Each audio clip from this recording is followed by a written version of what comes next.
As a seasoned assassin, Jackal was never one to show mercy, but one sentence from the man saved his life. You have good man face. Say that again? You have good man face. That sentence struck a chord deep within Jackal. The truth was, he had once wanted to be a good man. Memories of a past he'd rather forget flooded back. Jackal ordered the man to keep both hands on the steering wheel and stared at the photo of the man's family, his wife and child on the phone screen. Thinking of his own newborn baby, Jackal ultimately broke the assassin's code. Instead of killing him, he merely threatened the man using his family's lives, warning him never to speak of what had happened that day.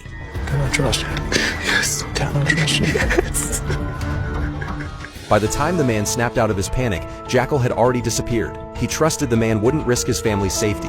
Afterward, Jackal checked into a random hotel and called his girlfriend, Leah. He didn't reveal his identity as a killer, just said he'd run into a bit of trouble and asked her to bring his disguise kit.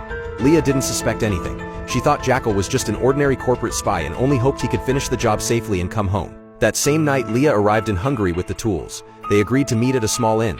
She didn't ask too many questions, just expressed a desire to see Jackal go through the disguise process, curious about her boyfriend's work. Jackal didn't refuse. In a way, applying disguises wasn't too different from Leah doing makeup.